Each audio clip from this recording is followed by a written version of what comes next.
अस्सलाम वालेकुम, DMH news के साथ मैं हफ्जुल यूबी। लाहौर टैक्स बार एसोसिएशन के ज़ेरे एहतमाम सेमिनार का इनका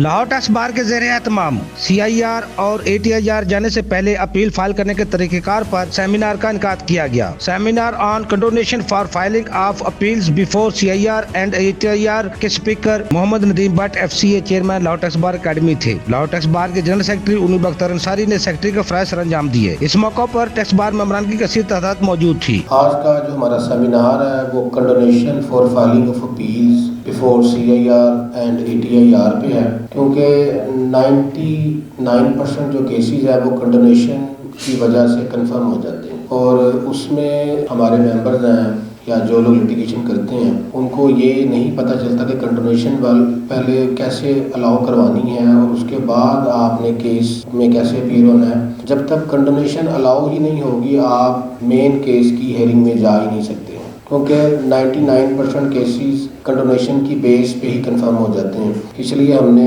स्पीकर नदीम भट्ट साहब से रिक्वेस्ट की है कि वो कंडोनेशन पे प्रेजेंटेशन जो है ना वो दें। इसलिए मैं बिला तकलीफ रिक्वेस्ट करूँगा हमारे स्पीकर नदीम भट्ट साहब FCA chairman taxation academy LTPA से कि सर काइंडली आप डाइस पे तशरीफ लाएँ और अपनी प्रेजेंटेशन पेश करें। बिस्मिल्लाहिर्रहमानिर्रहीम। तमाम हाज़रीन को अस्सलाम वालेकुम व रहमतुल्लाहि व बरकातुहू। सबसे पहले आपको पता है एक स्टैंडर्ड सेंटेंस होता है मेरा, वो ये कि हमें अल्लाह का शुक्र अदा करना है जिसने हमें तौफीक दी कि हम वैसे तो हर काम में ही इस दुनिया में पत्ता भी जो है अल्लाह के हुक्म के बगैर नहीं हिलता।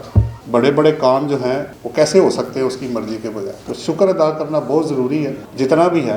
नंबर 1। नंबर 2, इससे पहले कि मैं सेशन शुरू करूं आपको एक तो मैंने कहा एक सीक्वेंस बना लूं, तो मैंने अपने उस्तादों का नाम ज़रूर लेना है जिन्होंने मुझे इस पर काफ़ी सपोर्ट किया और मैं उनके बगैर शायद चल नहीं सकता था। एक शहबाज भट्ट साहब है और दूसरा ताहिर भट्ट साहब है। शहबाज भट्ट साहब आपको पता है सुप्रीम कोर्ट के एडवोकेट हैं, पाकिस्तान में एक नाम है, प्रेसिडेंट भी रह चुके हैं, उनके बेटे भी माशाल्लाह प्रेसिडेंट रह चुके हैं, उनकी भी शेयरिंग है इसके अंदर। चूँकि ओबियसली मैं फेलो मेंबर ICAP का हूँ, उसके बाद फिर टैक्सी प्रैक्टिस का शौक चढ़ गया जो अभी तक मैं तो रज़ाई को छोड़ता हूँ वो मुझे नहीं छोड़ती। मैंने तो सोचा था CA करने के बाद पता नहीं क्या होगा, लेकिन लोगों ने कहा भाई ये तो तुमने अपने लिए किया था, हमारे लिए क्या करोगे वो बताओ आप। तो उसके लिए फिर आपको एक एक्स्ट्रा ऑर्डिनरी एफर्ट जो है करनी पड़ती है, बियॉन्ड द बाउंड्रीज आपको जाके काम करना पड़ता है। अब इसमें टाइम कितना लगता है ये तो आप छोड़ दे, बेमैनी है जो। और मैं ओपन ऑफर भी करता हूँ कि आप में से कोई भी इधर आना चाहे हम उसको खुले दिल से एक्सेप्ट करेंगे, प्रोवाइडेड कि वो मेहनत करना चाहे। इसमें मेहनत बहुत ज़्यादा है, एफर्ट बहुत ज़्यादा है, कंबाइंड एफर्ट है, तो ये मिल के तब जाके कोई आप उसके कंक्लूजन के ऊपर पहुंचते हैं। एक लंबी जर्नी में से गुजर के, यानी बंदा इतनी दूर कई दफ़ा निकल जाता है, बंदा सोचता है कि यार ये तो मैं कहीं ज़्यादा ही दूर आ गया हूँ, वापस भी जाना है मैंने, फिर वापस आना पड़ता है। अच्छा भैया वापस आते हैं। 2 बातें होगी। तीसरी बात ये है कि मैंने पहले भी आपको कहा कि हम लोग बुक जो है, मेरी जो किताब है कॉन्सेप्चुअल अप्रोच टू टैक्सेस, वो हम फेसबुक के ऊपर अपलोड कर चुके हैं 2018 से लेकर 2025 तक की किताब। तो हमने एक अकेडमी छोटी सी बनाई हुई इंस्टीट्यूट टैक्सेशन एंड फाइनेंस के नाम पे, उसको आप फेसबुक पे जाके क्लिक करेंगे ग्रुप को, तो उसके पहले पेज के ऊपर ही फाइल्स का एक टैब बना हुआ है, उसको क्लिक करेंगे तो किताबें आपके सामने आ जाएगी। आप उसको डाउनलोड कर लें और आगे जिसको देना चाहते हैं बिल्कुल दें, और एक सदका जारिया समझ के आप इसके अंदर हिस्सा डालें। ना मिले तो मेरे साथ टाई अप कर लीजिएगा, हमारे पास सॉफ्ट फाइल भी अवेलेबल है और ये फ्री ऑफ कॉस्ट है, विदाउट एनी किसी कमीशन डिस्काउंट फी के प्राइस के, कोई प्राइस नहीं है इसमें। और आगे भी इंशाल्लाह ताला जितनी भी बुक्स होंगी, कोशिश तो यही है कि आपको सारी किताबें ऑनवर्ड जितनी भी अल्लाह ने जहाँ तक तौफीक दी तो आपको फ्री ही हम अपलोड करके देंगे। साथ चैनल भी इसी नाम से बना हुआ है, उस पर जितनी वीडियोस आजकल तो DMH वाले कर रहे हैं, इनका लिंक हम आपको पता भेज रहे हैं अपने फेसबुक पे और व्हाट्सएप में, इनका लिंक जो है जा रहा है, क्योंकि इन्होंने मोनेटाइज सारी बातें किया होगा तो वो फिर हर बंदा अगर करेगा तो वो कर नहीं सकेगा उसको। अब मैं सोच रहा हूँ मैंने पहले मोनेटाइज ही किया था, मैं अपने को डीमोनेटाइज कर देता हूँ ताकि मैं अपने वाले चैनल पे भी ये वीडियो जो है ना तो उसको अपलोड कर सकूँ। मेरी बात हो गई थी इनके साथ, इंशाल्लाह ताला वो भी आपके पास एज इट इज पहुँच जाएंगे। तो वीडियोज भी आ गई, मटीरियल भी आ गया। अब आता हूँ मैं, जो सेशन आपका आज का है वो बेसिकली वो बिलोंग करता है कंडोनेशन से रिलेटेड। अब इसको जब मैं करने बैठा, ओबियसली 2-4 केसेस में कंडोनेशन हमने ली भी है, मिली भी है, एक आध में फारग भी हो गया केस। वो जैसे अभी उन्हीं सब बता रहे थे कि अगर आप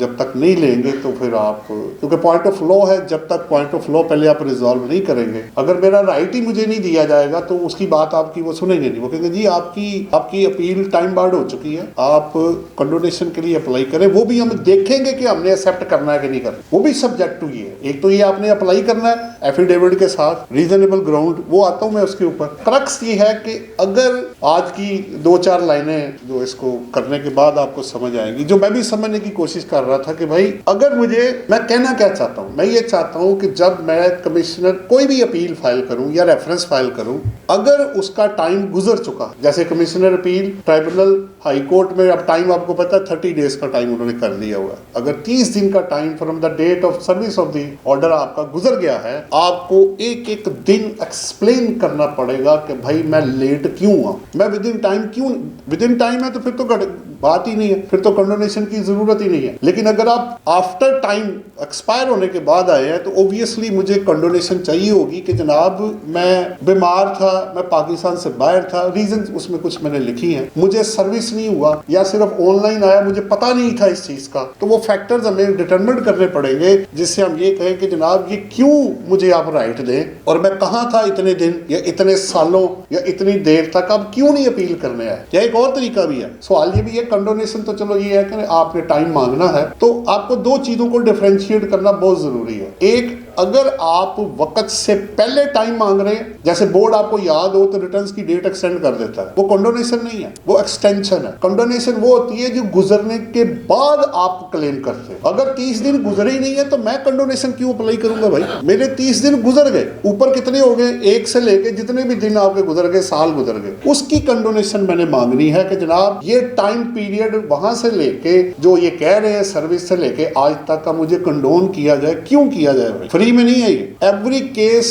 के अंदर आपको कंडोनेशन जरूरी नहीं कि मिलेगी, मिल भी सकती है और नहीं भी मिल सकती। अच्छा नहीं मिली तो तब क्या होगा, आप फर्दर अपील कर सकते हैं, मैं आगे जा सकता हूँ, उससे आगे जा सकता हूँ। और अल्टीमेटली अगर नहीं है तो जाहिर बात है फिर केस आपका गया, फिर फैक्ट्स आपके नहीं सुने जाएंगे, फिर जब तक राइट ऑफ अपील नहीं मिलेगा आप आगे नहीं जा सकते। तो कंडोनेशन को हम डिफाइन करने की कोशिश कर रहे थे कि यार इसमें और एक्सटेंशन में क्या फर्क है। तो एक्सटेंशन बिफोर एक्सपायरी है और आफ्टर एक्सपायरी ऑफ टाइम वो कंडोनेशन है, तो ये दोनों चीजें अलग अलग है। एक और सवाल आ गया, क्या ये एग्जम्पशन है? ये एग्जम्पशन तो नहीं, एग्जम्पशन तो ऑलरेडी गिवन है लॉ के अंदर। जैसे अगर आपको याद हो तो 2-3 चीजें ऐसी हुई थी, जैसे कि लोगों को कहा गया कि ये आपकी जिनके पास एरियर जिनके स्टैंड करते हैं वो इस डेट तक अपनी प्रिंसिपल अमाउंट सिर्फ जमा करा दें तो नो डिफॉल्ट सरचार्ज या penalty will be charge. Time तो गुजर गया, एप्लीकेशन है या नहीं है वो अपनी जगह पे है। जिन लोगों का पेंडिंग केसेस है, डिफॉल्ट सरचार्ज और पेनल्टी एप्लीकेबल है, वो अपने प्रिंसिपल अमाउंट जमा कराएं, घर जाए। अब जिसको सूट करेगा वो कर ले, जिसको नहीं करता वो लड़ाई कर ले। अच्छा चलो ये भी हो गया। सो एग्जम्पशन, इसको मिक्स नहीं करना। Exemption, tax credit, deductible allowance, expenditure और कंडोनेशन, ये एंटायरली डिफरेंट चीजें,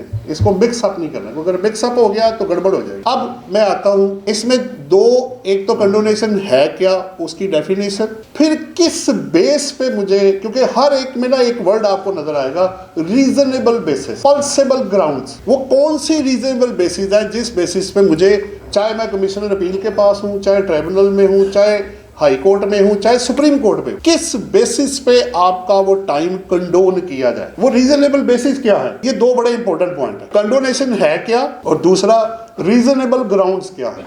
इस पे भी हम मेहनत करना शुरू हो गए कि देखते हैं कि क्या करना है। अच्छा सबसे पहले अब ये डेफिनेशन, अच्छा पहले मैं स्कोप आपको दिखा, ये 9 पॉइंट्स हैं जो मैंने आज आपके साथ शेयर करना है। सो 1 बाय 1 करके, इन पे लिंक भी वैसे लगे हुए हैं, ये जैसे ही जरा इसके ऊपर डेफिनेशन जहाँ येलो है इस पर क्लिक करें जरा, अच्छा ऊपर क्लिक करें तो हर एक के साथ ऐसे है, ये आपस में इसको क्रॉस आपस में जो है रेफरेंसिंग कर दी है, इसमें लिंक लग गया। तो मुझे जो चाहिए होगा मैं इसको क्लिक करूंगा, उस पर पहुंच जाऊंगा, और वापस आना चाहूंगा उसको क्लिक करूंगा, ऊपर चला जाऊंगा। तो 9 पॉइंट्स है बेसिकली, आपके डेफिनेशन से लेके हु, व्हेन एंड हाउ है, फिर कंडोनेशन बिफोर कमिश्नर अपील है, ट्राइब्यूनल है, हाई कोर्ट है, सुप्रीम कोर्ट है, फिर एफबीआर के पास भी पावर है कि सर्टेन केसेस में वो भी कंडोनेशन अब कर सकता है। फिर 12 जजमेंट्स हैं रिलेटेड टू कंडोनेशन, जिसमें मैंने अपने सीनियर और उस्तादों की मदद भी ली, जितनी मेहनत हम कर सकते थे। और एंड पे फिर डिस्कशन है सफिशिएंट कॉज ऑफ कंडोनेशन। सो पहले हम पहला और आखिरी पहले कर लेते हैं, फिर अंदर हम इनके चले जाएंगे तो आसानी हो जाएगी। ये कंडोनेशन है जी, जो मैंने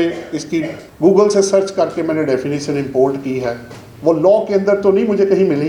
तो condonation is the act of pardoning और ओवरलुकिंग ए फॉल्ट और ऑफेंस, यानी वो जो टाइम पीरियड है वो ऑफेंस है, उसको इग्नोर किया जाए, उसको छोड़ दिया जाए, तो उसको हम कंडोनेशन बेसिकली कह रहे हैं। और बाकी मैंने आपको पहले ही बता दिए कि भाई इसको आपने एग्जम्पशन के साथ या टैक्स क्रेडिट या एक्सपेंडिचर या डिडक्टेबल अलाउंस के साथ मिक्स नहीं करना, ये एक अलग चीज़ है। Number 2, who, when and how, ये मैंने खुद ही से अपने पास से एक बनाया। हर एक में मैंने ये बनाया होता है कि कौन, कब और कैसे। वो कौन बंदा होगा जो कंडोनेशन अप्लाई कर सकता है, कब कर सकता है और कैसे कर सकता है। सो पहला क्वेश्चन, आप अगर जब इसको देखेंगे तो जब 214 ये सेक्शन आप पढ़ेंगे तो उसके अंदर भी आगे आ रहा है वो भी कि tax payer, tax department, FBR 214A में और एप्लीएट बॉडीज भी जहां रिक्वायर्ड होगा वो कंडोनेशन का जो बेसिस है उसको वो यूज कर सकते हैं। अब क्यों, देखें टैक्स पेयर कहता है जी, अगर मैं सिंपल कर दूं कि जी मैंने अपील फाइल करनी है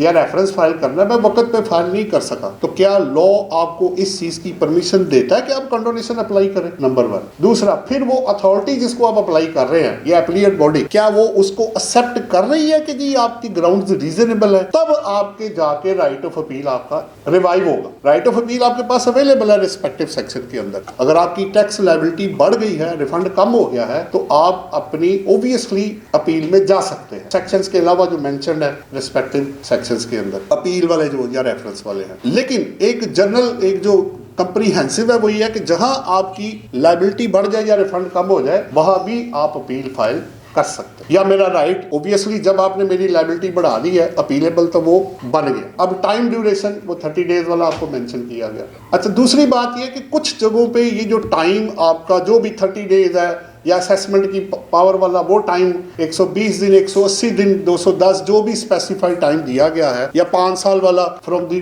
date of filing of return जो है, तो कुछ जगहों पे ये मैंडेटरी है और कुछ जगहों पे ये डायरेक्टरी। ये पॉइंट नोट करने वाला बड़ा इंपॉर्टेंट है। जहां निगेटरी लैंग्वेज यूज होगी, जिसने असेसमेंट करनी है, तो वहां मैंडेटरी है। अब एप्लीएट बॉडी को अगर आप ये कहें, जैसे अभी अगर आपको याद हो तो रिसेंट जो आपका जो बजट आया था या सप्लीमेंट्री जो बाद में आए थे, उसके अंदर उन्होंने क्या किया था कि ट्राइब्यूनल को भी, जजेस को भी बाउंड कर दिया कि अब जो पेंडिंग केसेस है उसका 180 दिन में आपने फैसला करना है, और जो नया केस आपके पास आएगा वो 90 दिन के अंदर आपने उसका फैसला करना है। और अगर आप 90 दिन में फैसला ना कर सके तो मिनिस्ट्री ऑफ लॉ से आपको कंडोनेशन लेनी पड़ेगी कि जी मैं फर्दर 90 डेज मुझे दे दिए जाए ताकि मैं इसका फैसला कर लूँ। तो क्या जज इंडिपेंडेंट रहेगा ये करने के बाद? ये किस तरह का जज है जो आपसे आके पूछ रहा है कि जी मुझे इतने लोड ऑफ वर्क में मुझे आप टाइम दे दें? जज must be an independent person. अभी तो सर्कुलर जो चीजें उन पे बाइंडिंग नहीं होती, वो किसी चीज को, वो उनकी अपनी एक, जज क्यों है फिर? नाम क्यों जज है उसका? उसने खुद जज करना है। इस केस में मैंने इसको फेवर देनी भी है कि नहीं देनी है? तो लिमिटेशन तो लग गई है, लेकिन मुझे ये क्या कहते हैं वो हजम नहीं हो रही कि यार एक जज को भी आप उसको क्यों आप वो आपसे परमिशन मांगे। वो रीजन रिकॉर्ड कर रहे हैं इन राइटिंग में कि प्रेशर ऑफ वर्क था, लोड ऑफ वर्क था, हम नहीं कर सके, तो फर्दर 90 डेज के अंदर मैं इसका फैसला कर देता हूँ। क्या इतना भी नहीं वो एम्पावर उसके पास है कि वो उसको यूज कर सके? बहरहाल डिफरेंस ऑफ ओपिनियन ऑलवेज होता है। कब करना है जी? अच्छा, ये भी एक सवाल है कब। अगर मेरा ये भी एक सवाल था कि अगर मैं सोच रहा था कि अगर क्या मुझे हर केस में मुझे कंडोनेशन चाहिए होगी? भाई अगर आपको लगता है कि अमाउंट बड़ी टोकन सी है, उससे कोई मटीरियल इफेक्ट नहीं आ रहा और आप उसकी एडजस्टमेंट करके या पेमेंट करके जान छुड़ा लें, ये भी हो सकता। जरूरी तो नहीं कि हर केस में आप कंडोनेशन अप्लाई करें। अगर आपको लगता है, जैसे एमनेस्टी, अगर आपको याद हो, ये एक पॉइंट वहां भी आया था, काफी लोग जब एमनेस्टी यही वो जी वो प्रॉपर्टियां ले जाएंगे, कॉन्फिस्केट हो जाएगा, फलाना हो जाएगा, FBR हमसे प्रॉपर्टियां ले जाएगा, अगर डिक्लेयर ना की तो बड़े मिसाइल क्रिएट होंगे। तो अक्सर लोग बीच में वो लोग आ गए जिनको विरासत में और गिफ्ट में चीज मिली हुई थी, उन्होंने भी एमनेस्टियां अवेल कर ली। तो भाई तुम्हें क्या जरूरत थी? तुम अपनी वेल्थ रिवाइज करो, जान छोड़ो। और लोगों ने पता नहीं कितने लाखों रुपए जमा करा दिए और अंडर प्रेशर हो गए कि शायद वो ले ना दे। ओ भाई तुमने विरासत में क्या, ये वही क्वेश्चन है जो उधर भी हुआ था, क्या हर केस में एमनेस्टी लेनी है? तो पहले इसी तरह क्या हर केस में कंडोनेशन चाहिए? ये आप चेक करें। बीइंग एज लीगल फर्टर्निटी, कि आपको इसमें ज़रूरत है कि नहीं है। अगर ज़रूरत ही नहीं है, जैसे याद हो तो पिछली सेमिनार में या उससे पिछले में एक सवाल हुआ था कि अगर एक बंदे को नोटिस आया हुआ है 147 का और वो रिटर्न फाइल कर देता है और उस नोटिस का जवाब नहीं देता तो उसका क्या बनेगा। तो मैंने कहा यार उसका जवाब दे दो, आप लिख दो कि लायबिलिटी मैंने ऑलरेडी मीट कर दी हुई है, ये मैं आपको उसकी कंप्लायंस कर देता हूँ, बात खत्म होगी। किस कहीं रेट में या लंबे चौड़े चक्कर में चलने की जरूरत नहीं है। जहां जरूरत पड़ेगी तब आप जाएंगे, अदरवाइज अगर तो वो डिमांड क्रिएट कर दे आपके अगेंस्ट, इवन अदरवाइज वो कहते हैं जी हम नहीं मानते, आपने कैलकुलेशन ही गलत की है या आपकी लायबिलिटी पूरी नहीं आपने पे की, ये जनाब 20 लाख रुपए आप जमा कराएं, तो फिर तो आप रिटर्न की बेस पे तो नहीं जाएंगे, आप फिर जाएंगे ओबियसली अपील में जाएंगे। फिर आप इसी तरह एमनेस्टी की तरह अपील फाइल करने से पहले या कंडोनेशन लेने से पहले ये चेक कर ले क्या आपको रिक्वायर्ड है, क्या इसका कोई फायदा होगा या खाली फीसें जमा करानी और धक्के खाने वहां जाके। तो अगर जरूरत नहीं है तो थैंक यू वेरी मच यार, पैसे अगर फर्ज करें 50,000 की डिमांड है, अज्यूम कर रहा हूं मैं, और वो बनती भी है। अच्छा एमनेस्टी एक और भी चीज है, कंडोनेशन लेने के बाद होगा क्या, आपके पास कोई ऐसी ग्राउंड्स हैं जिस बेस पे अगर मैं आपको राइट दे दूं तो आप लड़ेंगे, पता लगेगा जी डिमांड फिर भी जमा करानी है, तो कंडोनेशन लेने क्या करने कहे थे फिर आप बोला चलो जी देता हूं मैं आपको कंडोनेशन, मुझे बताएं आपके पास कुछ कहने को है, ये डिमांड जो आपने रेज की है, आप लेट आए हैं ना, तो आपके पास कुछ जवाब है ना जमा कराने का, जी नहीं ये तो बनता है, तो अल्लाह के बंदे जमा करा दे, फिर लड़ाई क्यों कर रहे हैं। तो कोई चीज करने से पहले ये देखना होता है कि इसका आफ्टर इफेक्ट क्या होगा। जी कंडोनेशन मुझे मिल गई है, अच्छा अब करना क्या है, is it beneficial for the taxpayer और not, at which cost it will be taken. तो ये सारे फैक्टर्स करने से पहले आप देख लें कि जरूरत है, बिल्कुल ठीक है, जहां जरूरत है बिल्कुल लें, आप सुप्रीम कोर्ट तक जाना पड़े, प्रेसिडेंट रिव्यू तक, एफटीओ जहां आपको जाना पड़े आप वो फोरम जरूर यूज करें, बट कब, जब जरूरी हो, जब जरूरी नहीं है तो खाम खाई आप बैल मुझे मार, अपने आप को भी मुसीबत में, आप लोगों के लिए आसानी पैदा करें, अल्लाह आपके लिए आसानी पैदा करेगा। तो परेशान ना करें उसे को भाई ये जमा कराओ घर जाओ, बाद में कुछ नहीं होना, फीसें जमा कराओगे फायदा कोई नहीं है। अब एक तो लॉ अलाउ करें, दूसरा आपको चाहिए हो, और तीसरा फिर वो आगे से एक्सेप्ट करें। हाउ करना है, ओबियसली आपको तरीका बताया जाएगा कि आप जब अपील फाइल करते हैं उसके साथ ही आपने कंडोनेशन भी साथ ही रखनी है, क्योंकि अगर कंडोनेशन के बगैर अगर आपने अपील फाइल कर दी तो उन्होंने कहना जी आपने तो आर्गूमेंट्स तो दूर की बात है रीजनेबल, आपने कंडोनेशन अप्लाई तक नहीं की। ऐसे भी केस हुए जिसमें कंडोनेशन अप्लाई नहीं हुई, तो फिर क्या हुआ, राइट ऑफ अपील आपका ओबियसली अगर आप करते अप्लाई और वो रिजेक्ट होता तो आप आगे जा सकते हैं, वो अपनी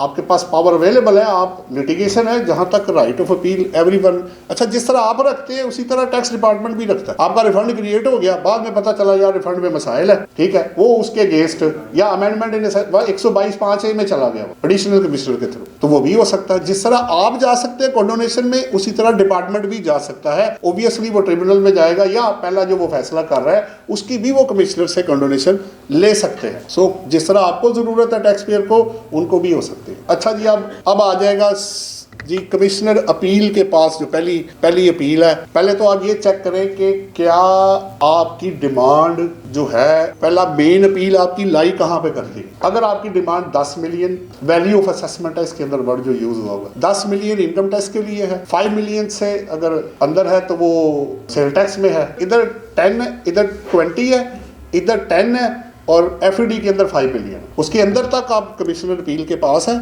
ऊपर जाएंगे तो फिर आपको जाना पड़ेगा ट्रिब्यूनल के अंदर, और आपको ये पता है कि अब एक एप्लीएट फॉरम फैक्ट का वो खत्म हो चुका है, या तो आप कमिश्नर अपील के पास है या ट्रिब्यूनल में है। अब पहले क्या होता था, पहले कमिश्नर अपील आता था फिर ट्रिब्यूनल आता था, अब ऐसे नहीं है। अब अगर आप कमिश्नर अपील के पास गए तो ट्रिब्यूनल खत्म हो गया, ट्रिब्यूनल के पास गए तो कमिश्नर अपील खत्म हो गया, फिर आप डायरेक्ट ऊपर हाई कोर्ट के पास जाएंगे। सो ये फिर पॉइंट अब इसमें क्रक्स क्या है, क्या आपकी मेन अपील किसके पास है, नंबर 1। नंबर 2 अब वही पॉइंट है, क्या आपके पास वर्ड है इफ, रेड मैंने इसलिए किया, एक तरफ मैंने रखा इनकम टैक्स ऑर्डिनेंस और दूसरी तरफ सेल टैक्स से आगे जाके एफईडी भी जहां इंपॉर्टेंट हुआ मैंने डाल दिया। कमिश्नर अपील दोनों तरफ ये सेक्शन है, 127(6) है इनकम टैक्स ऑर्डिनेंस का और 45(b) सबसेक्शन 1 है आपका सेल टैक्स का, ये दोनों पैरेलल मैंने साथ रख दिए।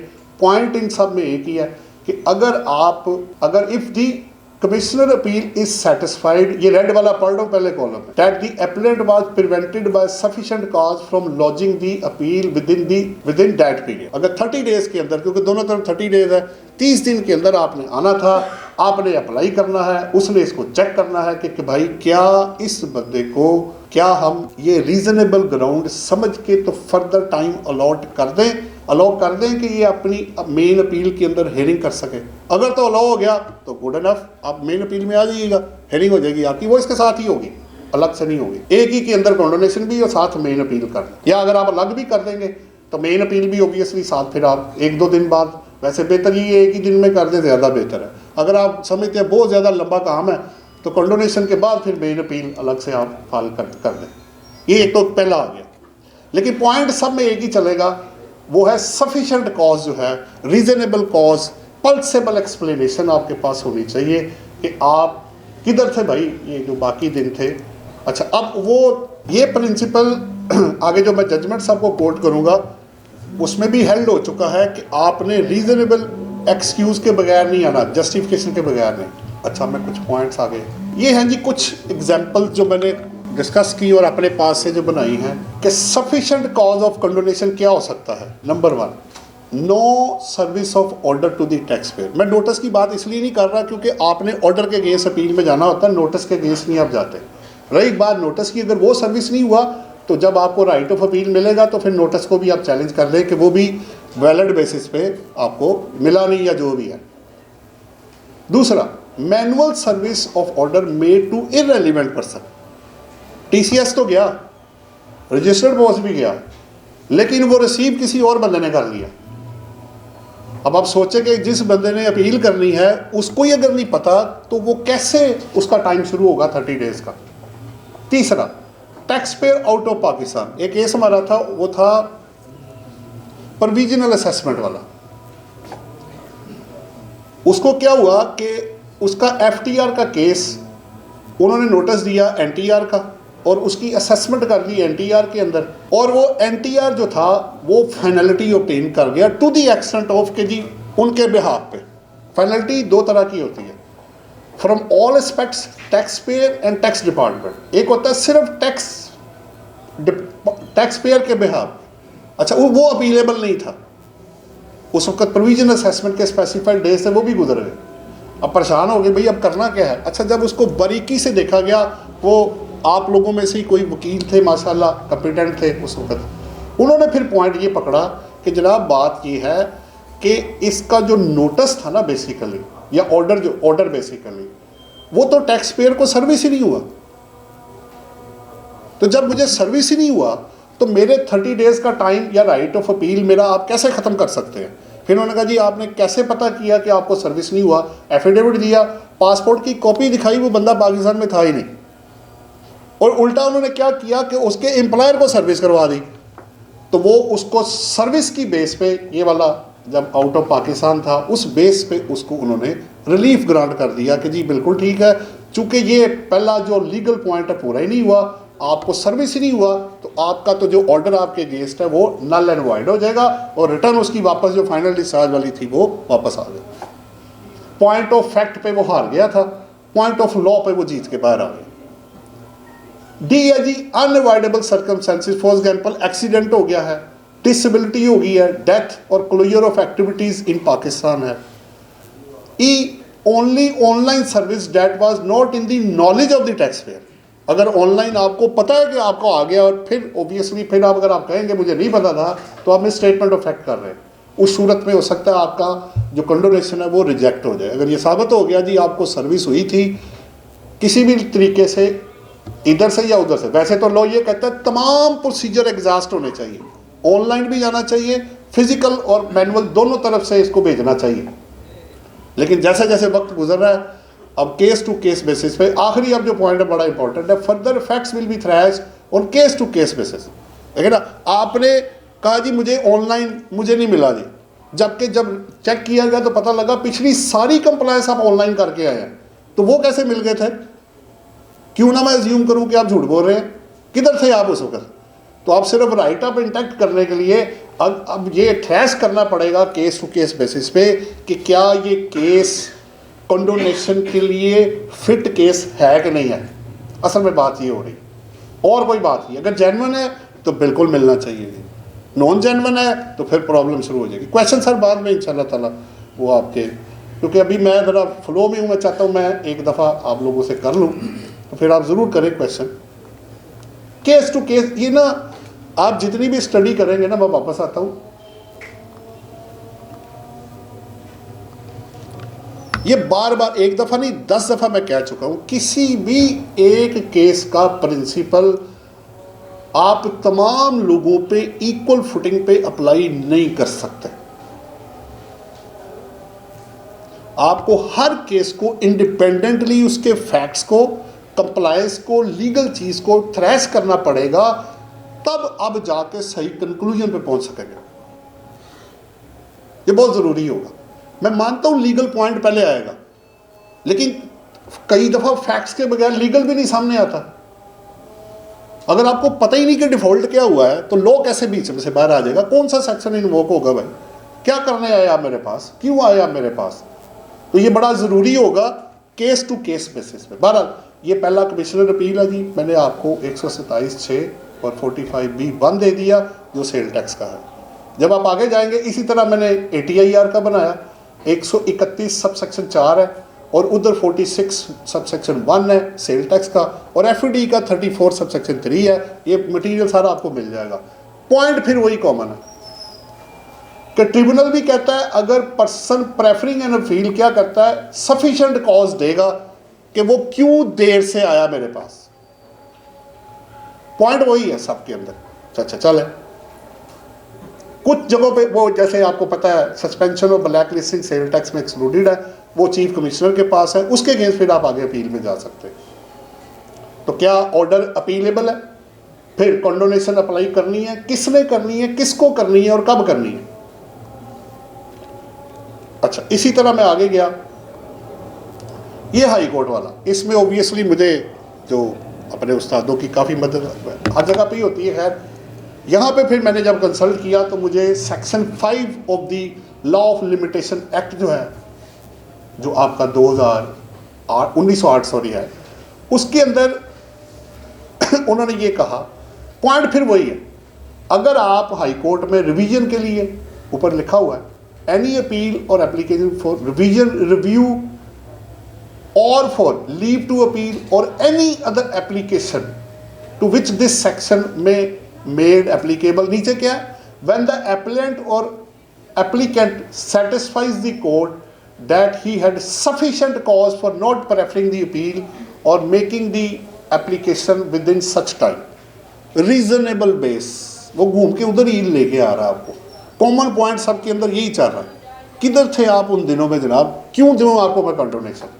चले, प्लस इधर जो आपका सेल टैक्स का 47 सबसेक्शन 2 है और FD का 34A है, जो रेफरेंस दे रहा है कि जो इनकम टैक्स के अंदर 133 कहता है वही आपने यूज़ करना है, और वो सेम हो गया। फिर आ गया सुप्रीम कोर्ट।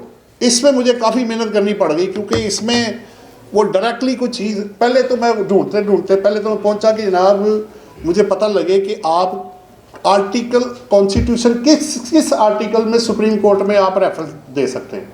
वो नीचे मैंने दिया हुआ B 185 है जी आर्टिकल आपका, जो आपको एम्पावर करता है टैक्स पेयर को कि वो under article 185 of the constitution of Pakistan वो अपना रेफरेंस सुप्रीम कोर्ट में दायर कर सकता है। ये पहला स्टेप था। दूसरा मेरा सवाल था कंडोनेशन के लिए आर्टिकल या रूल किधर है, वो मुझे काफ़ी मेहनत करनी पड़ेगी। पहले मैं इंडियन लॉ के अंदर चला गया, फिर मैंने कहा मैं तो पाकिस्तान में हूँ, ये कहाँ से आ गया। उनका भी यही 1908 का ही है, वो इंडिया है, ये पाकिस्तान है, लेकिन उनका ज़रा सिंपल था, वो कंडोनेशन लिखेंगे तो वो आ जाता है। इसमें मुझे सारा पढ़ना पड़ गया। तो इसमें 1848 रूल है जी आपका फर्स्ट शेड्यूल का, जो ये बताता है कि आप सुप्रीम कोर्ट में कंडोनेशन के लिए आप अप्लाई कर सकते हैं। Even otherwise courts having the inherent powers कि वो किसी भी केस में for the purpose of natural justice वो कोई भी चीज़ जो है उस पर अपनी एम्पावरमेंट वो रखते हैं। सो उनको अभी तक हाई कोर्ट, और मैंने सवाल ये रेज़ किया क्या हाई कोर्ट और सुप्रीम कोर्ट अगर अपने टाइम के अंदर डिसीजन ना कर सकें तो क्या होगा, देखिए बात यह, इसमें बड़ी जजमेंट्स पहले आ चुकी हैं। वो ये है कि आप जजेस के ऊपर लिमिटेशंस नहीं अप्लाई कर सकते। पहला नंबर 1 जो मुझे समझ आता है, एक वो पार्टी नहीं है इसके अंदर, ऑल्दो ट्रिब्यूनल के अंदर आपने लिमिटेशन लगा दी है उसके ऊपर, जज must be an independent person. दूसरा इसका कॉन्सिक्वेंस कोई नहीं है, पेनल्टी क्या है भाई, नहीं किया भाई, प्रेशर ऑफ वर्क है, इतना काम ज़्यादा है, लोग भाई लाइन में लगे हुए हैं, आप कहते दिनों में फैसले कर दें।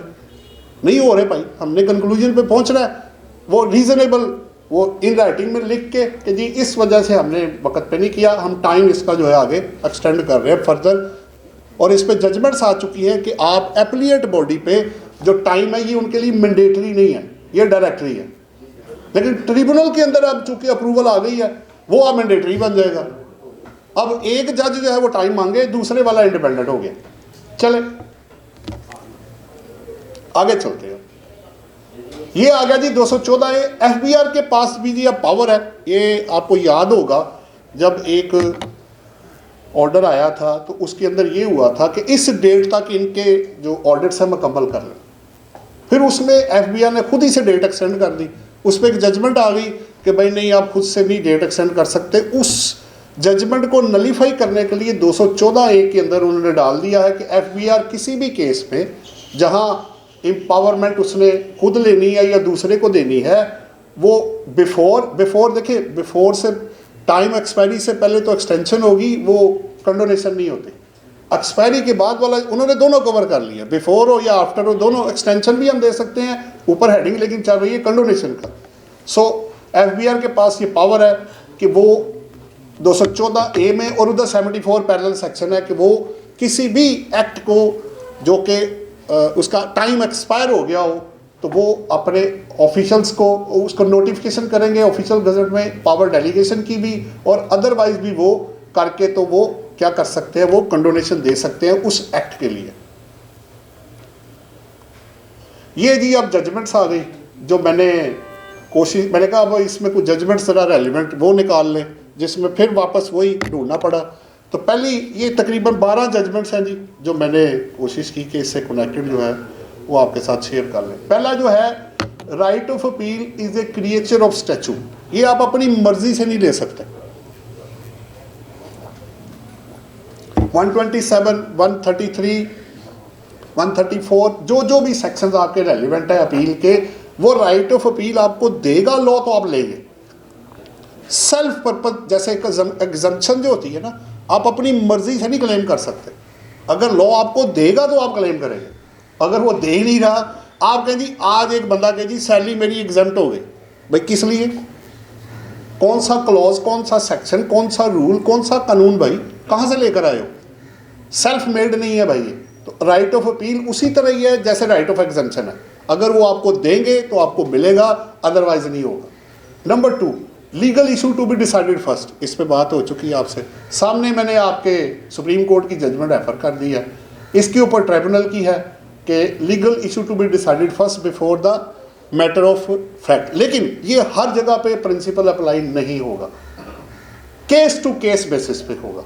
अब आपको पता है कि हाई कोर्ट और सुप्रीम कोर्ट सिर्फ पॉइंट ऑफ फैक्ट और mixed question of law and fact सिर्फ सुनेंगे, सिर्फ फैक्ट के ऊपर आप जाएंगे तो वो नहीं सुनेंगे कि भाई ये मैटर ट्रिब्यूनल में है या कमीशन अपील वहाँ चले जाएंगे, वो सुनेंगे भी नहीं आपकी बात। मेरी काफ़ी बहस हुई अपने दोस्तों के साथ, उसने कहा जी आपके पॉइंट बहुत अच्छे हैं पर हम मान नहीं सकते, हमारा फॉरम नहीं है ये, आपकी हम क्या कहते हैं नॉलेज की और आपकी जज्बात की कदर करते हैं, आप बड़ा अच्छा है, बट ये हमारे लिए नहीं है, आप लॉ के ऊपर आए, हमारे पास टाइम नहीं है, हमारे पास इतना काम की बात करें और साइड पे हो जाए। तीसरा पॉइंट है जी higher courts can not entertain, ये वही है जो मैं अभी आपको कह रहा था, application for the condonation of delay if it was not filed before the original authority. अगर आप चाहते हैं जी मुझे कंडोनेशन मिल जाए तो क्या आपने कमिश्नर अपील या ट्राइब्यूनल या जिसके पास आपकी ओरिजिनल अपील लाई करती थी या रेफरेंस था उसको कंडोनेशन दिया था? आप सीधे उठा के ऊपर चले जाते, सीधा नहीं, आप डायरेक्ट नहीं आ सकते भाई, पहले आप उस अथॉरिटी के पास जाएंगे जो सीक्वेंस के अंदर आ रहा है। अगर वो डिनाइल करेगा, जैसे कमिश्नर अपील डिनाइल कर देता है या ट्रिब्यूनल डिनाइल कर देता है, तो ठीक है आप हाई कोर्ट में चले जाए, फिर आपका राइट इंटैक्ट होगा। ये असल में उसके ऊपर था। चौथा देखिए उसी पे ही, order refusing condonation is an appealable order, ये भी आ गया इसके सामने, इसमें जजमेंट रेफर्ड है। पांचवा जी मेरे पास टाइम, ये वो है बेसिकली अटेस्टेड कॉपी जब आप लेते हैं, जब आपको ऑर्डर नहीं मिला होता तो वो टाइम भी अटेस्टेड कॉपी लेने तक का जो टाइम है वो भी ऑटोमेटिकली मेरा टाइम तब शुरू होगा। मसलन मैंने आज अप्लाई की अटेस्टेड कॉपी के लिए, मुझे 4 दिन बाद अटेस्टेड कॉपी मिली, तो क्या अब ये जो 4 दिन है इसका क्या करना है? ये भी ऑब्वियसली बीच में से एक्सक्लूड कर दिए जाएंगे उन 30 डेज के लिए जो मुझे लिजिटिमेटली मिलना चाहिए था।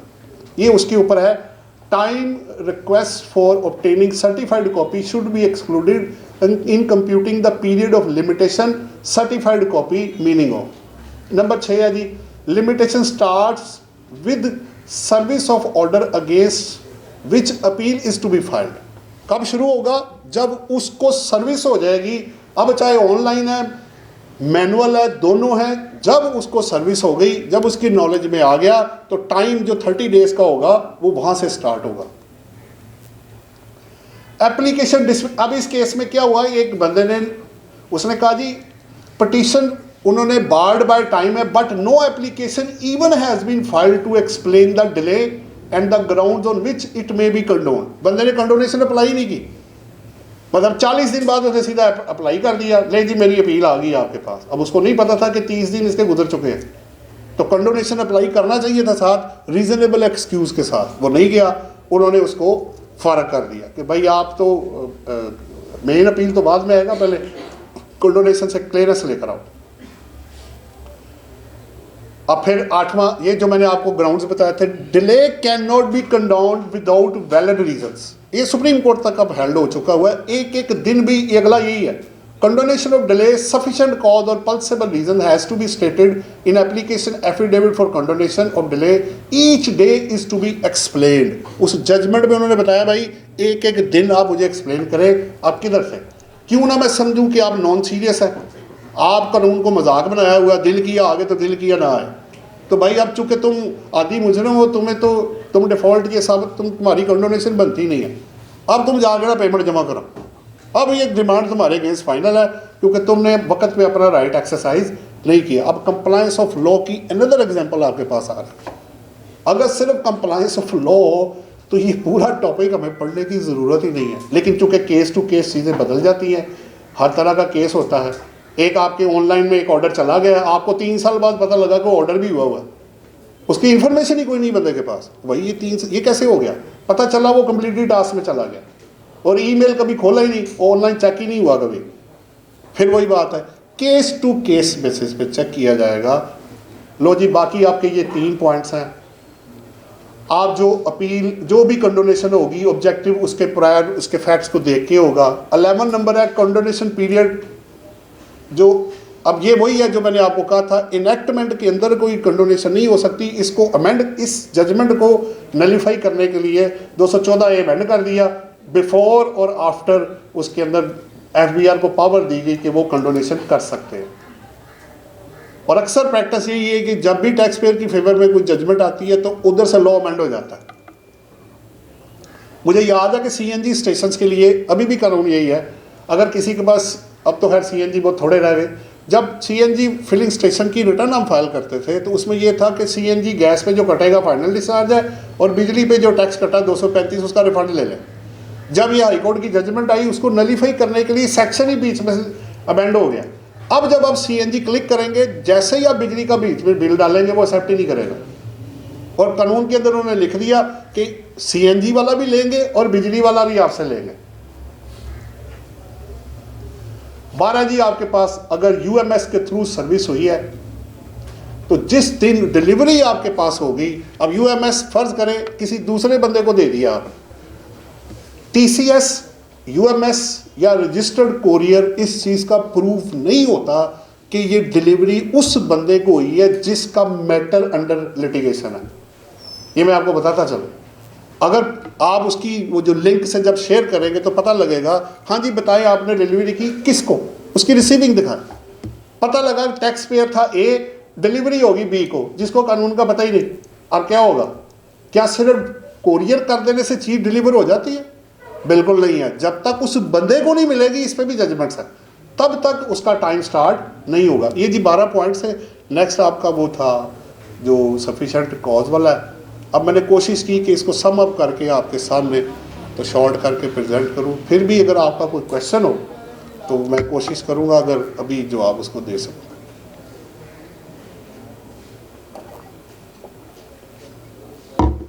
जी, कोई क्वेश्चन हो आपका?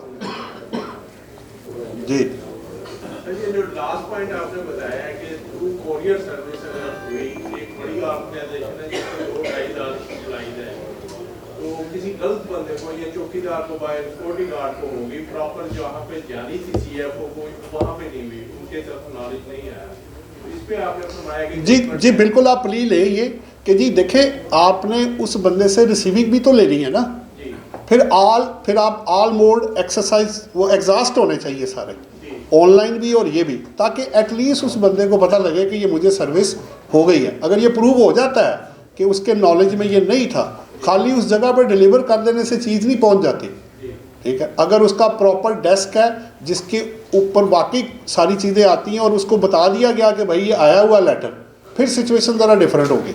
वैसे जो जजमेंट आपने फरमाई है कोई जजमेंट भी है इस पे कि अगर प्रॉपर सर्विस नहीं हुई तो जी जी बिल्कुल ऐसा ही है, ऐसा ही है। कोरियर के ऊपर भी मेरा ख्याल है 1-2 जजमेंट ऐसी हैं कि सिर्फ कोरियर कर देने से, जैसे ये पीछे मैंने आपको क्या दिखाया है कि उस दिन से होगा where the record of the UMS does not show service on taxpayer तो नहीं है ना वो।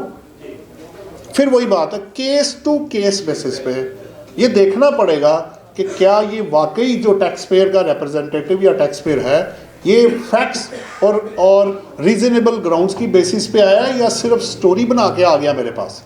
अगर आप कहते हैं जी मुझे नहीं रिसीव हुआ तो आप स्टेट में डिनाइल करेंगे, फिर आप डिपार्टमेंट को ये भी कह सकते हैं कि जो आपने डिलीवर किया उसकी रिसीविंग दिखाए मुझे। मेरा एक ऐसे केस है उन्होंने डिलीवर जरूर किया लेकिन वो बाहर सिक्योरिटी गार्ड को बस उसको गलत कर दिया। जी बिल्कुल ऐसे ही है सर, आप प्लीज ले उसको, बड़ा अच्छा ग्राउंड आपका बनेगा सर। ये देखे ना आगे लिखी हुई है, ये भी है और एक आध मैं आपको और भी दे दूंगा, ये आपके काम आ जाएगी कि अगर टैक्स पेयर को सर्विस नहीं हुई तो limitation for appeal would start from the date of delivery of certified copies. ये आप sir supreme high court, tribunal, supreme court तीनों जजमेंट साथ लगी हुई हैं, ये मटीरियल आप यूज कर लें, लेकिन अपने फैक्ट्स को थ्रैश करने के बाद कि वो इसके अंदर फिट बैठता हो। जी कोई और सवाल हो जी सर, आप कर रहे थे सवाल मेरा ख्याल है, मैंने जब कहा था कि हो गया कवर। बैठ जाएं आप, कोई नहीं, इजी हो गया। अगर लीगल रिप्रेजेंटेटिव को सर्विस हो जाती है तो क्या ये समझा जाएगा कि टैक्स पे को सर्विस? देखिए अगर आप मोड ऑफ सर्विस चेक करें कि रेजिडेंट, नॉन रेजिडेंट और कैसे है, तो वो टेक्निकली स्पीकिंग तो उसको होना चाहिए जिसका एंटीएन है basically. Legal representative is no person, representative अब ज़रूर है, आप करें जाकर रिप्रेजेंटेशन। ऑनलाइन पे जब ऑनलाइन जब डाटा आता है तो आपका थोड़ी होता है, वो तो उस बंदे का होता है ना। अगर कल को लीगल रिप्रेजेंटेटिव बीमार हो गया तो फिर क्या होगा, फिर आप टैक्स पेयर बनेंगे या लीगल रिप्रेजेंटेटिव, तो ये चीज़ें डिफरेंट है। वो उसका एक लिजिटिमेट राइट है कि उसने अपील करनी है, करोड़ों अरबों रुपए की डिमांड है, आप खाली एक बंदे को पकड़ा के तो इस तरह नहीं ना छोड़ सकते। तो बेहतर सबसे बेस्ट वे क्या है, कंप्लायंस करें, नहीं तो ओबियसली फिर रीजनेबल सफिशिएंट ग्राउंड्स आपके पास होने चाहिए कि ये मेरा राइट जो है मुझे दिया जाए, ताकि मैं मेन अपील के अंदर आके आर्गू कर सकूं, अगर कोई आर्गुएबल आपके पास पॉइंट्स हैं तो। अगर नहीं है तो मैं कहूँगा फिर कंडोनेशन फाइल करने का कोई फ़ायदा नहीं है। अगर डिमांड है ही है, लड़के भी उतना ही बनना है तो लड़ाई करने का कोई फ़ायदा नहीं होना। फिर बेहतर यह है कि आप उसको जमा करा दें, एडजस्टमेंट करें, ख़त्म करें बात को। अगर हाँ ऐसी चीज़ है जिसमें आपको लगता है कि जी ये टैक्स बनता ही नहीं है, मेरे पास सपोर्टिंग डॉक्यूमेंट्स हैं, मेरे पास लीगल पॉइंट्स हैं, पैरेलल केसेस हैं, तो फिर ज़रूर आप कंटेस्ट करें, अच्छी बात है। नहीं बनता तो ज़रूर कंटेस्ट करें। जी तो फाइल का जो एड्रेस होता है वो बाद में अपडेट नहीं होता, जिसकी वजह से वो गलत एड्रेस पे चला जाता है। जी तो अब ये डिपार्टमेंट की फेवर में जाएगा कि आपने तो प्रोफाइल का अपना एड्रेस ही नहीं अपडेट किया हुआ, उसको अपडेट किसने करना था, टैक्स पेयर नहीं है। तो आपका जवाब मिल गया आपको। टैक्स पेयर को तो बेसिकली पता ही नहीं होता, जब एंटीएन बनता है ना जिससे भी बनवाता है तो जो भी एड्रेस उसमें मेंशन कर देता है वो अक्सर इसमें टैक्स पेयर कहता है ये तो मेरा एड्रेस ही नहीं है, मैं तो इस एड्रेस को। तो फिर जब बनाया था उस वक्त एड्रेस सही वाला देना था ना। ये अब आपको अपने टैक्स पेयर को अपडेट करना पड़ेगा कि भाई अगर आप अपना एड्रेस या रजिस्ट्रेशन नंबर कोई भी चीज़ अगर कोई एम्बिग्यूटी है, उसमें प्रॉब्लम है, तो उसको प्रोफाइल को अपडेट कर ले अपने, ठीक है। वरना उन्होंने तो देखे, अगर मैं डिपार्टमेंट हूँ तो मैंने तो आपका ऑनलाइन जो आ रहा है प्रोफाइल, मैंने तो उसी को पकड़ना है ना, मुझे तो नहीं पता आप कहाँ रहते हैं। मुझे तो नहीं पता आपका एड्रेस अमेंड हो चुका है, ये तो इतने टैक्स पेयर में कैसे पता लगेगा। तो it is the duty of the tax payer या उसके कंसल्टेंट कि वो अपने जो एड्रेसेस हैं उसको अपडेट रखे। प्रीवियस केसेस में क्या होगा जिनमें ये फॉल्ट हो चुका हुआ टैक्स पेयर के बिहाफ पे, तो ये इसमें टैक्स पेयर की फेवर इसको मिल सकती है इसके? कम चांस है, लेकिन आप आर्गू तो कर सकते हैं, बात तो करनी चाहिए कि जी ठीक है चला गया लेकिन मैंने जानबूझ के नहीं किया और ना मुझे इसमें कोई फ़ायदा था। बिल्कुल ऐसे ही है। अब देखें अल्टीमेट पावर तो फिर उस अथॉरिटी के पास होगी कि वो आपके इसको सफिशेंट ग्राउंड वो समझेगा, रीजनेबल बेसिस, तो फिर तो वो कंडोनेशन देगा।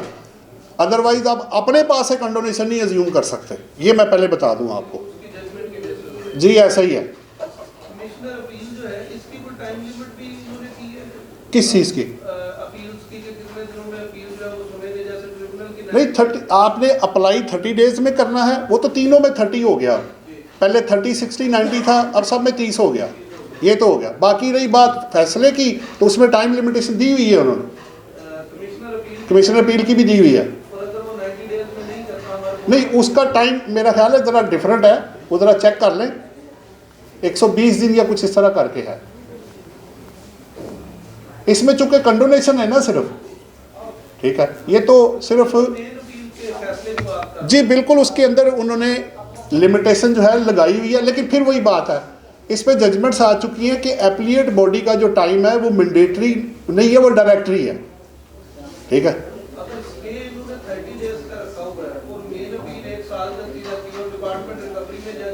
नहीं उसमें तो फिर देखें दो बातें मुख्तलिफ है ना, आपको भी चाहिए ना कि साथ साथ स्टे आप लेना, मेन अपील भी, क्योंकि उन्हें कहा जी मेरा स्टे एक्सपायर हो रहा है तो मेरी मेन अपील इसकी एक्सपायरी से पहले पहले की डेट रखे ताकि रिकवरी ना करे डिपार्टमेंट, वरना तो गड़बड़ हो जाएगी ना।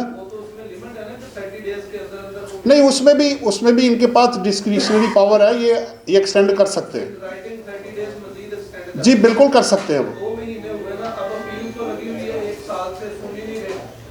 आप पहले स्टे पे आए ना कि जी मेरा स्टे पहले ऑनवर्ड मेरा रिन्यू करें इसको, वरना तो फिर इमीडिएटली मेरी हेयरिंग करें ताकि रिकवरी ना हो। एक और भी बात है, आप ना एक और यूज़ करें, अगर आप पहली अपील में है ना तो आप FBR का एक सर्कुलर है उसके मुताबिक अगर आप पहली अपील में गए हैं और अब मेन अपील फाइल हुई है तो डिपार्टमेंट जब तक पहली एप्लीट बॉडी से आप गुजर नहीं जाते क्रॉसिंग मेजर नहीं यूज़ कर सकता, आप वो यूज़ कर लें, वो ज़्यादा बेहतर होगा। अगर वो नहीं दे रहे आपको तो आप वो वाला सर्कुलर यूज़ करके डिपार्टमेंट को उसको रोक सकते हैं जी।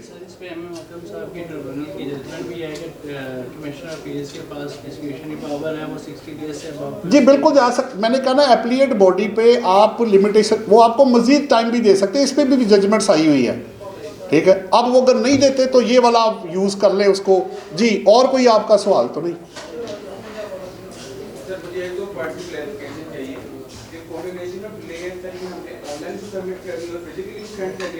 नहीं अब इनकम टैक्स की तो ऑनलाइन ही है, साथ हार्ड कॉपी आप साथ ले जाइएगा क्योंकि वो कॉपीज वो आपको मेन अपील और कंडोनेशन के सारे डॉक्यूमेंट्स जो है ना वो एक सेट उनको भी देना होता है। एक तो ये हो गया, दूसरा सेल टैक्स तो अभी ऑनलाइन नहीं हुआ, वो मैनुअल है तो वो हार्ड कॉपी लेगा आपसे आगे। ओबियसली वो फिर आप उसी हो सकता है उसी अगर आपकी सेपरेट कोई एप्लीकेशन नहीं है, आपकी कंडोनेशन और वो मेन अपील अगर एक ही है तो आप मेन अपील की भी हेयरिंग उधर ही कर लेंगे। अगर वो अलग अलग है, अगर उन्होंने उसकी देखें ना दोनों की एक कंबाइंड भी नोटिस हो सकता है, अलग अलग भी हो सकता है वो कंडोनेशन के लिए पहले बुला लें, मेन अपील का आपको बाद में दे दें नोटिस, फिर इकट्ठा भी हो सकता है और अलग अलग भी हो सकता है जी। और कुछ जी करें आपसे जो सवाल है ना भाई, इसमें इस तरह से कि जो ऑनलाइन इनकम टैक्स की अपील रिसेंटली जो फाइल हो रही है इसमें कंडोनेशन की सेपरेट एप्लीकेशन फाइल करने की ऑप्शन अवेलेबल नहीं है। आपने जो अपील फाइल करनी है उसी में अपनी कंडोनेशन एप्लीकेशन को स्कैन करके साथ अटैच करना है और अगर आपकी अपील लेट है तो सिस्टम ऑटो जनरेटेड एक एप्लीकेशन खुद से फाइल करेगा और उसके बाद जो है ना उस पर एक आपका प्रोविजनल ऑर्डर पास हो जाएगा। उस प्रोविजनल ऑर्डर में भी ये लिखा होता है कि आपको सिर्फ हम ये दे रहे हैं कि आप अपील अपनी फाइल कर लें, जब आपकी हेयरिंग होगी तो पहली हेयरिंग का सबसे पहले आपसे कंडोनेशन जो है वो आपकी सुनी जाएगी। कंडोनेशन के बाद आपकी मेन अपील साफ सुनी जाएगी। ठीक है, अब ये जो है ना प्रैक्टिस है जो कमिश्नर अपील लेवल पे चल रही है। और दूसरी तरफ आप ट्रिब्यूनल में भी चले जाएं तो अगर आपकी अपील लेट होती है तो आपने कंडोनेशन अपनी अपील के साथ फाइल करनी होती है। पहले आपकी कंडोनेशन की एमए सुनी जाएगी, अगर आपकी कंडोनेशन अलाउ हो जाएगी तो देन आपकी मेन अपील जो है उसकी हेयरिंग की जाएगी। कुछ एक आध चीज़ ना, जब आप कंडोनेशन के लिए जाते हैं ना, तो बल्कि आप अपील भी जब फाइल करते हैं तो एक उनके कमिश्नर की तरफ से भी एक लेटर आ जाता है कि आपकी जो अपील है वो एक्सेप्ट हो गई है, और आपको वो कंडोनेशन का पॉइंट के अंदर शेयर कर रहे होते हैं। आल दो कि आपने अप्लाई नहीं किया होता, लेकिन वो उसको उस कॉन्टेक्स्ट में देख रहे होते हैं कि इसने अप्लाई कब किया था और इसके 30 डेज़ कब एक्सपायर हो रहे हैं, तो वो उधर से भी चेक एंड बैलेंस उन्होंने रखा हुआ है। जी जी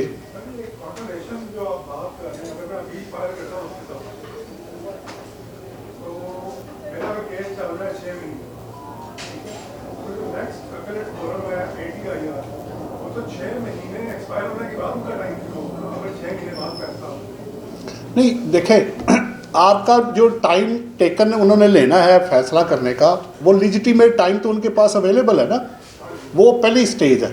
पहली बात तो ये है कि अब आप कमिश्नर अपील के पास जाएंगे तो आप ट्रिब्यूनल में नहीं जा सकते, वो ख़त्म हो गया फोरम। अब आपने सीधा हाई कोर्ट जाना है। फिर अब वो सीक्वेंस जो है ना बदल गया, एक फैक्ट फाइंडिंग अथॉरिटी बीच में से ख़त्म हो गई। या तो आप कमिश्नर अपील के पास जाएंगे, अगर आपका जो अमाउंट है 20 मिलियन है इनकम टैक्स में, 10 मिलियन है आपका सेल टैक्स में और 5 मिलियन है आपका एफडी के अंदर, उस तक आप रहेंगे कमिश्नर अपील के पास, और उससे ऊपर अगर गए तो आप जाएंगे ट्रिब्यूनल के पास। तो वो इवन अदरवाइज जहाँ भी आप गए, अगला फोरम तब शुरू होगा जब पहला बंदा को फैसला करके आपको कॉपी देगा। ऐसा ही है, ऐसा ही है, वो तब शुरू होगा, ऐसा ही है। भट्ट साहब ने अपनी प्रेजेंटेशन में एक ही बात पे फोकस किया है, रीजनेबल बेसिस और पल्सेबल ग्राउंड के केस आपका CIR में है, ATIR में है, सुप्रीम कोर्ट है, हाई कोर्ट है। आपने रीजनेबल ग्राउंड ही देनी है। अगर आप रीजनेबल ग्राउंड नहीं देंगे तो आपकी कंडोनेशन अलाउ नहीं होगी, तो मेन केस भी नहीं सुना जाएगा और आपकी डिमांड कंफर्म हो जाएगी। बहुत शुक्रिया sir, thank you very much. अब मैं सेमिनार को कंक्लूड करने के लिए और वोट ऑफ थैंक्स के लिए रिक्वेस्ट करूँगा हसन यूसुफ साहब, फाइनेंस सेक्रेटरी साहब को कि सर आप और दोस्तों को शुक्रिया अदा करें। मैं सबसे पहले नदीम भट्ट साहब का शुक्रिया अदा करूँगा जिन्होंने आज एक बहुत ही इम्पोर्टेंट टॉपिक के ऊपर जो है हमें बहुत ही मुफीद और फ़ायदेमंद जो हमारे रोज़मर्रा ज़िंदगी में अपील्स में ये इशू जो है वो कॉमनली चलता है। सर्विसेज ऑफ ऑर्डर्स जो हैं उसकी डिपार्टमेंट की तरफ से जो है मोस्टली जो है वो टैक्स पेयर्स पे सर्व नहीं होते, और ये कंडोनेशन का इशू हर रोज़ जो है वो तकरीबन हमें फ़ेस करना पड़ता है। तो इसके लिए जो है हमें क्या लाएअमल इख्तियार करना चाहिए, उस पर भट्ट साहब ने बताया। कंडोनेशन जो है, जब तक आपकी कंडोनेशन नहीं अलाउ होगी आपकी मेन अपील जो है वो सुनी नहीं जा सकती, और अगर आपकी कंडोनेशन एप्लीकेशन रिजेक्ट हो गई तो आपकी मेन अपील का तो फिर जो है वो सुनना तो दूर की बात, उसका सवाल भी नहीं उठता, आपकी डिमांड समझे कंफर्म होगी। अब कंडोनेशन में हम लोग मोस्टली जो है प्रैक्टिस में मैंने देखा है कि जो हमारे दोस्त हजरात हैं वो थोरो जो प्रोसेस होता है उसको फॉलो नहीं करते। आपको जैसे एक ऑर्डर है ऑनलाइन सर्व तो हो गया, आपको मिला नहीं, तो अपील में जाने के लिए हम डायरेक्ट अपील फाइल कर देते हैं। एक बीच में जो सर्टिफाइड कॉपी वाला पोर्शन है उसको स्किप कर देते हैं, जिसकी वजह से मोस्टली आपकी कंडोनेशन जो है वो रिजेक्ट हो जाती है। सर्टिफाइड कॉपी लेने का मतलब ये होता है कि आपकी लिमिटेशन जिस दिन आपको सर्टिफाइड कॉपी हैंडेड ओवर होगी उस दिन से आपके 30 days for filing of appeal जो है वो शुरू होंगे। तो ये मैंने मोस्टली देखा है कि हमारे दोस्त जो है यहाँ पे थोड़ा सा इस पोर्शन को छोड़ देते हैं, जिसकी वजह से मोस्टली कंडोनेशन एप्लीकेशन में रिजेक्शन हो जाती है। और हाई कोर्ट में तो बहुत ज़्यादा, इवन हाई कोर्ट इस चीज़ पे भी एम्फसाइज़ करती है कि आपने कंडोनेशन एप्लीकेशन के साथ एफिडेविट भी अटैच किया था कि नहीं, कि जो आप अपनी कंडोनेशन एप्लीकेशन में चीज़ें लिख रहे हैं उस पर आप इस चीज़ को आप टेस्टिफाई करेंगे, आप वो बातें ठीक कह रहे हैं, सर्टिफाई करें इन चीज़ों को। तो ये थोड़ी थोड़ी छोटी छोटी चीज़ें प्रैक्टिस की जिनको हमें जो है मलूज़ खातिर रखना चाहिए, ताकि हमारे लिए जो है मुश्किलात ना पैदा हो। जो कंडोनेशन की एप्लीकेशन है इसमें ये सबसे पहले आप देखें, आपने डिले को जो है वो जस्टिफाई करना है जब आपने सर्टिफाइड कॉपी लेनी है। तो वो सर्टिफाइड कॉपी का पर्पज़ ही आपके उस डिले को बेसिकली आपकी कंडोनेशन समझे उसी पॉइंट पे सीधी हो गई कि आपकी ग्राउंड बन गई कि मुझे ये ऑर्डर मिला नहीं, मुझे जब पता चला तो मैंने सर्टिफाइड कॉपी ली। तो from the date of reckoning of the order आपकी डेट जो है वो स्टार्ट हो गई। तो मैं हॉल में मौजूद तमाम हमारे मेंबरान सबका बहुत मशकूर हूँ जिन्होंने आज हमें सेमिनार में ज्वाइन किया। Thank you very much.